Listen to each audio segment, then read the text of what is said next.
नमस्कार, मैं डॉक्टर अंजू अग्रवाल आपके समक्ष पुनः उपस्थित हूँ।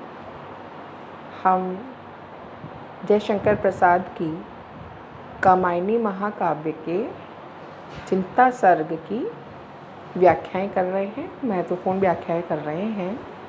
उसी कड़ी को हम आगे बढ़ाते हैं। वह उन्मत्त विलास हुआ क्या, स्वप्न रहा या छलना थी। देव सृष्टि की सुख विभावरी ताराओं की कलना थी। चलते थे सुरभित अंचल से जीवन के मधुमय निश्वास। कोलाहल में मुखरित होता देव जाति का सुख विश्वास। सुख केवल सुख का वह संग्रह केंद्रीभूत हुआ इतना। छायापथ में नव तुषार का सघन मिलन होता जितना। वही देवपुत्र मनु चिंता सर्ग में चिंतित है। अपनी अतीत की स्मृतियाँ फिर उनके दिमाग में, उनके हृदय में उमड़ घुमड़ रही हैं और उसी चिंतन को वो आगे बढ़ा रहे हैं, याद कर रहे हैं। कैसे देवलोक में कितना वैभव था, कितना उन्मत्त विलास था, उस विलास का कोई नियंत्रण ही नहीं था। तो बोल रहे कि वो जो देवताओं का हमारा जो विलास था, जो वैभव था, वो वैभव क्या वास्तव में था, या कोई वो स्वप्न था, या वास्तव में वो कोई छलना थी। अब मनु देख रहे हैं चारों ओर जल ही जल है, प्रलय है। तो ऐसे में मनु को उस उन्मत्त विलास का, अनियंत्रित उस विलास का, वैभव का विश्वास ही नहीं हो रहा है। उनको लग रहा है कि शायद वो सपना था या कोई वो छलना थी। इतनी जो देव सृष्टि की, जो इतनी सुखों से भरी हुई जो तारों की रात्रि थी, कि वो सारे सुख, वैभव, ऐश्वर्य, वो सारे भोग विलास, क्या वो सारी हमारी कल्पना थी? क्या वास्तव में वो था? क्या वास्तव में वो यथार्थ था क्या? मनु को आज का वातावरण देखते हुए इस चीज़ पर विश्वास भी नहीं हो रहा है कि वो अतीत में कितना सुखमय, कितना विलासपूर्ण, वैभवपूर्ण जीवन जी करके आए हैं। तो उनको बिल्कुल अपने आप पर यही लग रहा है उनको कि सपना था, वो छलना थी, कि वो मेरी सिर्फ कल्पना मात्र ही है कि हम कभी उस तरीके के संसार में रहते थे। चलते थे सुरभित अंचल से जीवन के मधुमय निश्वास। कोलाहल में मुखरित होता देव जाति का सुख विश्वास।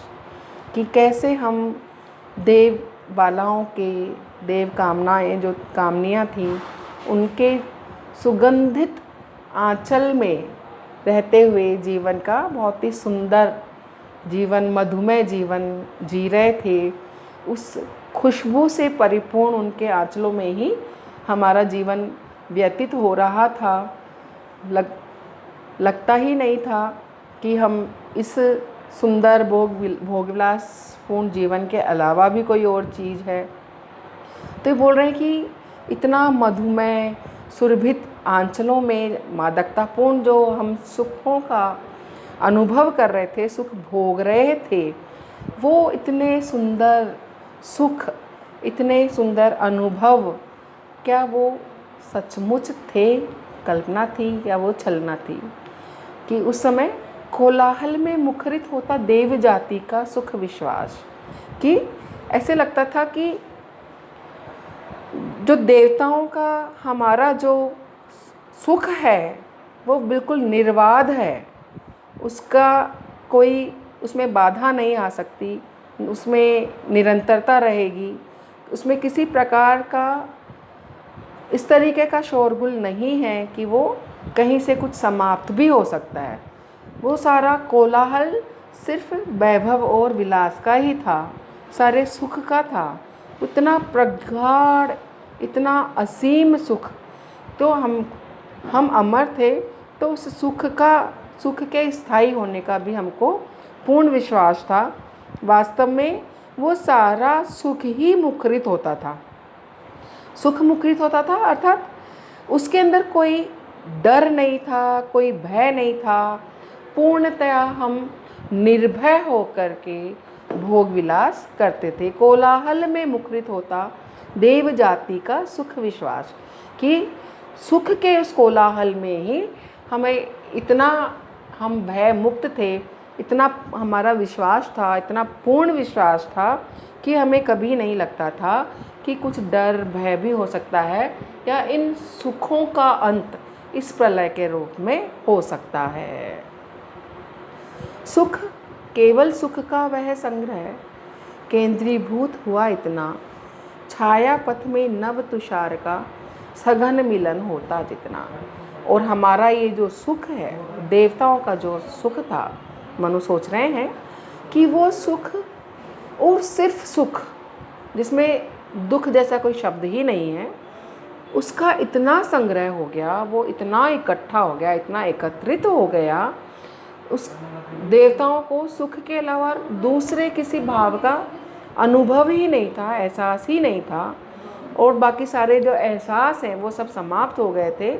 एक चरम सीमा सुख और विलास की, वैभव की, ऐश्वर्य की चरम सीमा को देवताओं ने अनुभूत किया।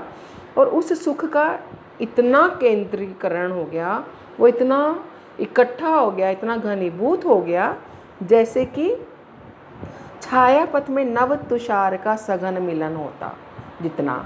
कि जैसे छाया पथ में, आकाश गंगा में जो हिमखंड हैं, हिमकण हैं, वो इतने सघन रूप से मिल जाते हैं, इतने केंद्रीभूत इतने घनीभूत हो जाते हैं, इतने इकट्ठे और एकत्रित हो जाते हैं कि वो हमको अलग अलग नहीं लगते हैं, कि वो कोई अलग अलग कण हैं या उनका कोई अलग अस्तित्व भी है। जब वो खंड नहीं, पूरे मिले हुए नहीं हैं, लेकिन वो परस्पर मिले हुए ऐसे एहसास होते हैं कि ये बहुत एक ठोस रचना है, ठोस रचना दिखाई देती है। ऐसे ही देवताओं को भी अपना सुख ठोस और स्थायी दिखाई देता था।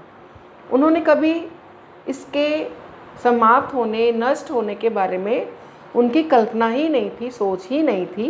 ये बिल्कुल वैसा ही था जैसा कि तुषार के जो बर्फ कण होते हैं वो आपस में इतने मिल जाते हैं कि लगता है कि वो एक पूरी रचना है, मिली हुई ठोस रचना है। लेकिन देखते ही देखते, थोड़ी सी भी गर्मी पाते ही, थोड़ा सा उजाला होते ही, थोड़ा सा तप्त होते ही वो देखते ही देखते विलीन हो जाते हैं। ओस आप सबने देखी है कि कैसे विलीन हो जाती है जरा सी गर्मी पाते ही, जबकि वो दिखती इतनी सघन है कि लगता है कि अब ये ख़त्म नहीं होगी।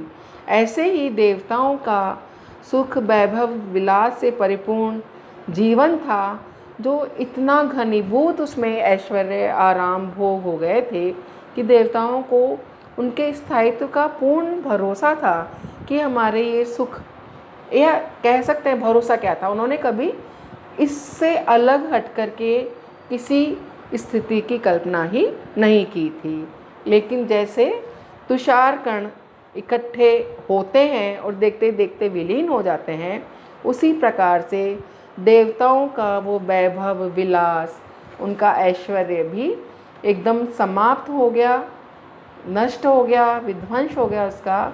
और अब मनु के जीवन में उसके सिर्फ अंधकार में जो अतीत था उसकी स्मृति मात्र ही रह गई। आज के लिए हम इतना ही करेंगे, कल इस कड़ी को आगे बढ़ाएंगे। धन्यवाद।